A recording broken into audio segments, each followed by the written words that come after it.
I never imagined a quiet neighborhood could feel like a battlefield, until the night my front yard became ground zero. What started as a simple request to fix a broken fence exploded into threats. Late-night knocks and anonymous letters slid under my door. Then came the morning I found my property vandalized, a message scrawled across my garage that chilled me to the bone. Was it the HOA, a bitter neighbor, or someone I trusted? Before I could catch my breath, the dispute spiraled into something far more dangerous than a petty rule violation. Would you fight back or move out before it's too late? Life in Willow Creek always felt like a quiet promise. For 3 years, Megan and her husband Daniel had poured their hearts into their modest brick home on Maple Court, a corner lot with an old oak that threw afternoon shade across the porch. They loved the slow rhythm, morning walks with their golden retriever, neighbors waving from garden beds, the scent of cut grass after weekend mowing. The HOA, for the most part, seemed like background noise. A newsletter here, a polite reminder there. Megan actually liked the idea of a community that looked out for itself. It felt safe, predictable.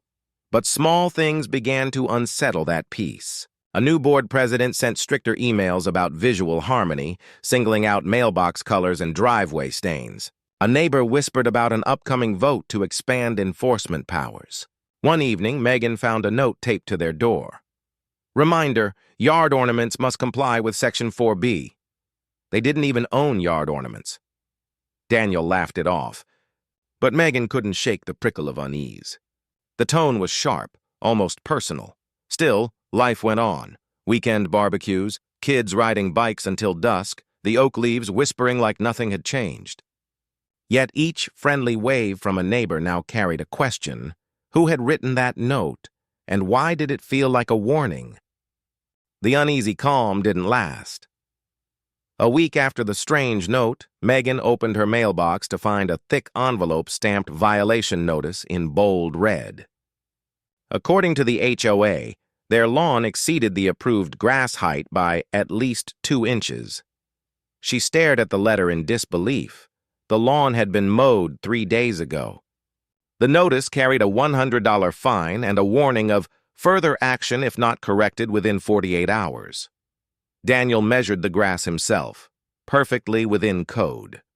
They filed an appeal attaching photos and timestamps. 2 days later, a second letter arrived, appeal denied. Fine increased to $200. The neighbors began to notice. Mrs. Gutierrez across the street muttered that the board was cleaning house, but refused to say more. Every morning, Megan spotted a silver SUV idling at the corner, someone inside snapping photos of their property. When she tried to approach, the car eased away without a sound. The next violation came fast. Unauthorized structure, remove within 7 days. The supposed structure? A small wooden planter box Megan had built to grow herbs. Another $150 fine. Daniel attended the next HOA meeting, determined to confront the board. What he found was worse than they imagined.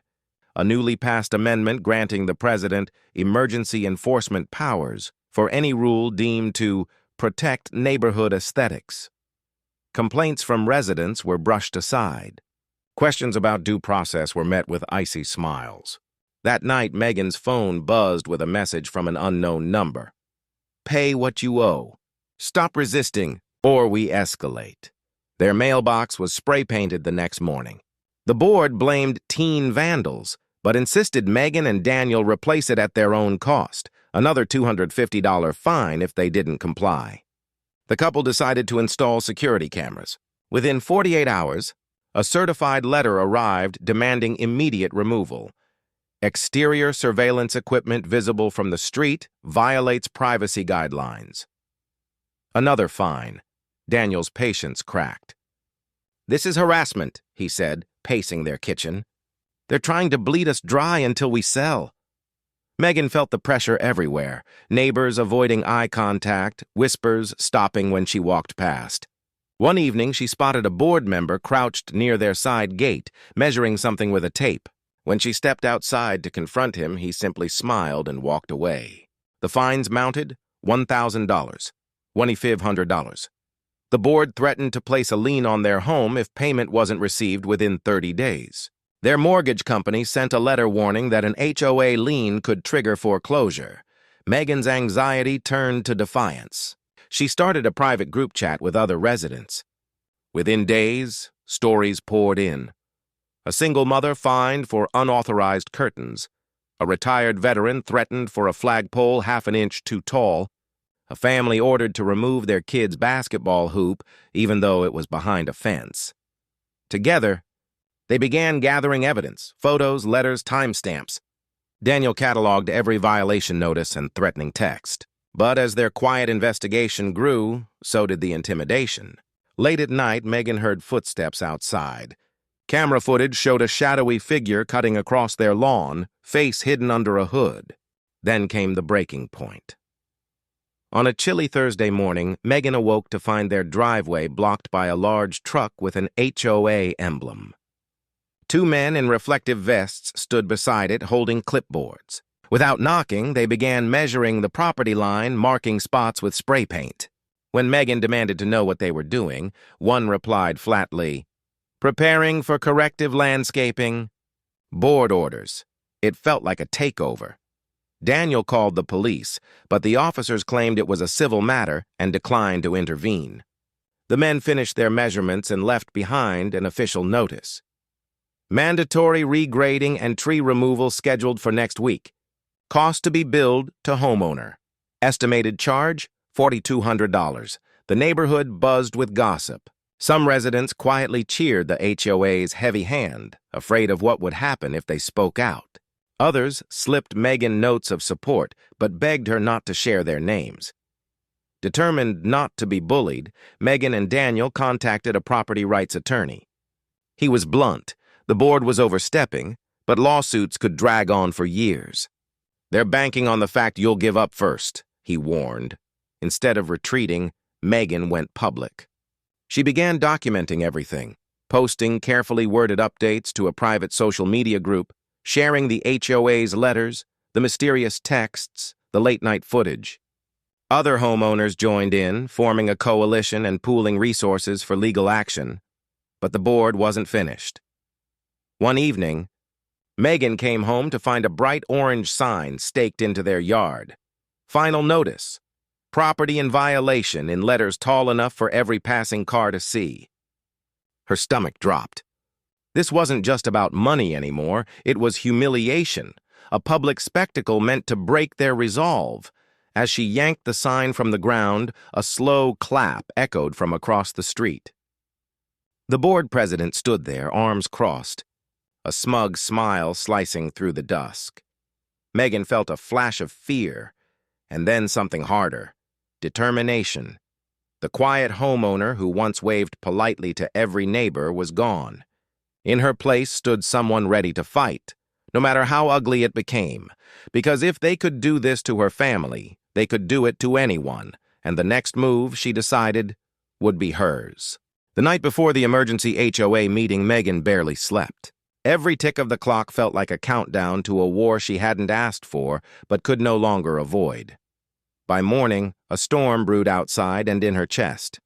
Rain slicked the streets as she and Daniel loaded a folder thick with evidence. Violation notices, threatening texts, photographs, and sworn statements from neighbors who had finally decided to speak out.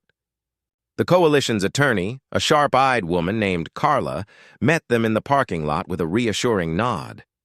Inside the community hall, the air was electric. Folding chairs filled with residents, their whispers colliding like static. At the front table sat the HOA board, and in the center, the president, Mr. Albright, smirked as though he owned every brick in the neighborhood.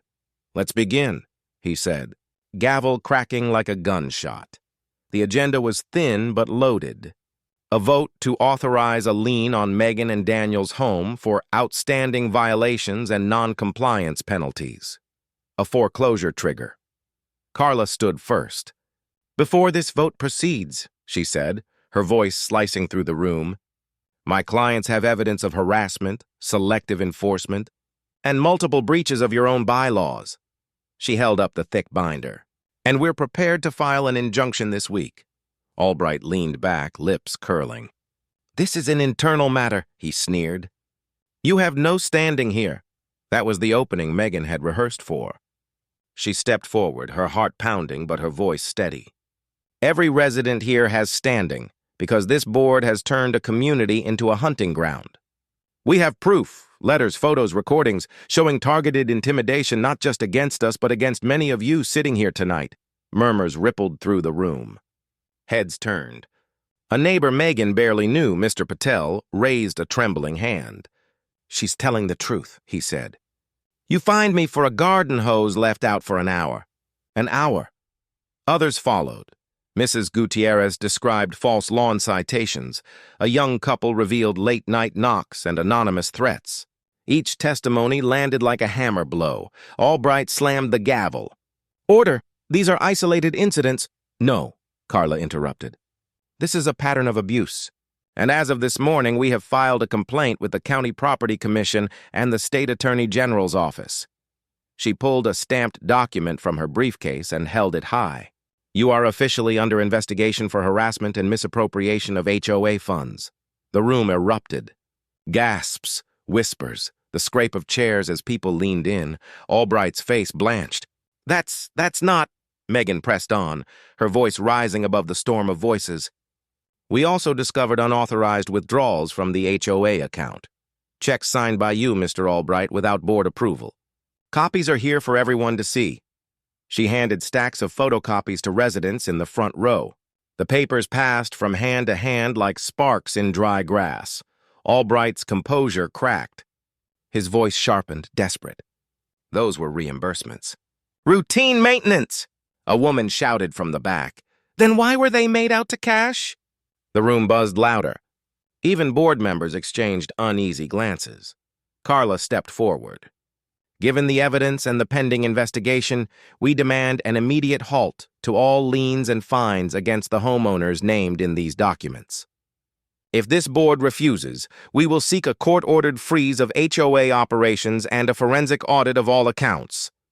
Albright gripped the gavel so hard his knuckles whitened. Rain pounded the hall's windows like a drumbeat. "You can't," he began. But another board member, a gray-haired man who had remained silent until now, cleared his throat. "Mr. President, perhaps we should recess and review these allegations." "No!" Albright barked, but the man continued louder this time. "I second the motion to recess." A vote erupted among the board members. Hands shot up, 3, then 4. The majority, Albright's gavel slammed again, but this time the sound carried no authority. His face was crimson, jaw tight. "This is a setup," he spat. "You'll all regret this." Megan felt a strange calm settle over her. Months of fear and sleepless nights distilled into a single steady breath. "No," she said, loud enough for everyone to hear. "We're done regretting. We're done being afraid." The residents broke into applause. Hesitant at first, then thunderous. Neighbors who had avoided Megan for weeks now stood and cheered. Some hugged, some cried. It was the sound of a neighborhood waking up. Albright shoved his papers into a briefcase and stormed out, raincoat whipping behind him like a tattered flag. But the night wasn't over. As the board recessed, Carla explained the next steps: a temporary restraining order to halt all fines, a petition to remove Albright and any complicit members, a request for a full financial audit. "It's far from done," she warned. But the tide turned tonight. When Megan stepped outside, the storm had eased into a soft drizzle. Streetlights glistened on wet pavement. Neighbors approached one by one, Mrs. Gutierrez pressing a warm hand into hers, Mr. Patel offering a quiet, "Thank you." Then a sudden screech of tires broke the calm. A black sedan roared past, splashing water across the curb. Through the blur of rain, Megan glimpsed a familiar silhouette behind the wheel: Albright. He slowed just enough to roll down the window, his face twisted with rage. "This isn't over," he hissed, the words slicing through the damp night. Then the car sped off, tail lights bleeding red into the darkness. Megan stood rooted, heart racing. The battle had shifted, but the war wasn't finished. Not yet. She turned to Daniel, rain dripping from her hair, and felt something fierce ignite inside her. They weren't just defending their home anymore.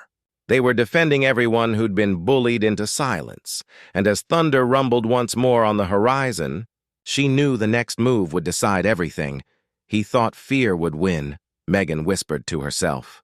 But now the whole neighborhood knows the truth, and we're just getting started.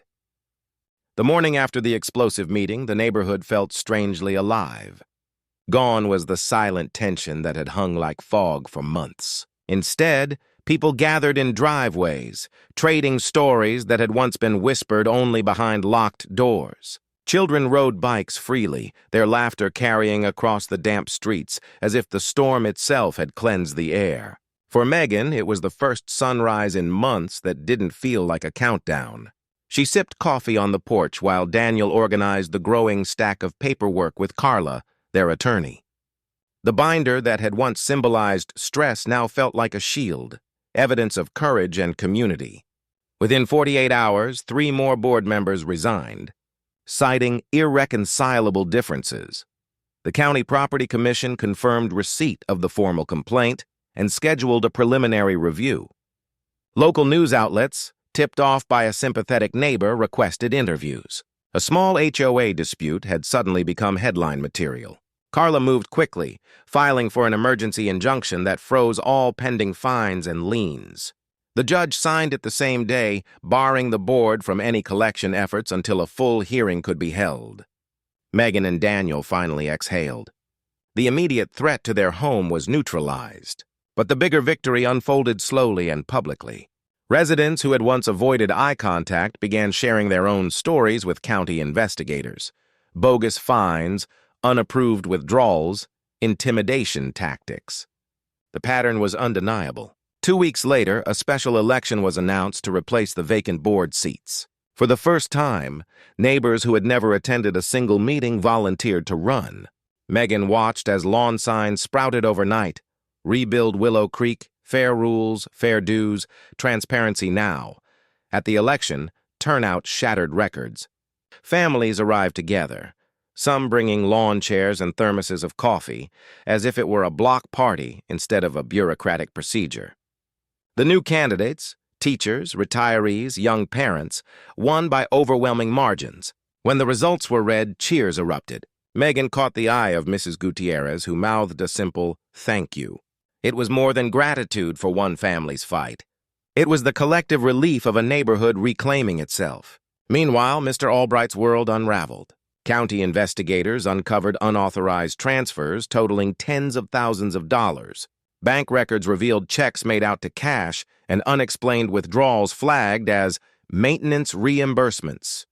He was removed from the board by formal vote and banned from holding any HOA office for life. The county referred the case to the district attorney for possible criminal charges. Though the wheels of justice turned slowly, Megan couldn't help feeling a quiet satisfaction each time a new update arrived. But perhaps the most telling moment came weeks later, when Megan spotted Albright's house with a "for sale" sign in the yard. The man who once ruled the neighborhood through intimidation had become a ghost, packing boxes under the wary eyes of neighbors he had tried to control. For Megan and Daniel, the end of the legal battle brought more than relief. It brought perspective. They realized how easily fear can shrink a life. During those months of harassment, they'd stopped hosting cookouts, avoided evening walks, and second-guessed every decision in their own home. Now they reclaimed those simple joys. Weekend barbecues returned, and their porch once again filled with the warm chatter of friends and neighbors. The security cameras stayed up, but not as a symbol of fear, rather as a quiet reminder of the vigilance that had kept them strong. Daniel built a new planter box, bigger and brighter than before, a defiant splash of color visible from the street. Megan planted basil and lavender, letting their fragrance fill the yard. What once might have triggered a violation notice now stood as a monument to resilience. Local news coverage of the Willow Creek uprising sparked conversations across the county. Other neighborhoods began reviewing their own HOA bylaws. Calls for transparency, fair enforcement, and resident oversight spread like ripples from a stone dropped in water. Carla, their attorney, even began hosting free workshops for homeowners' rights. She often cited Megan and Daniel's case as proof that ordinary residents can stand up to overreach. For Megan, the most unexpected outcome was the messages she received from strangers. Emails from homeowners hundreds of miles away, thanking her for showing that a small voice can challenge an intimidating system. You reminded us we're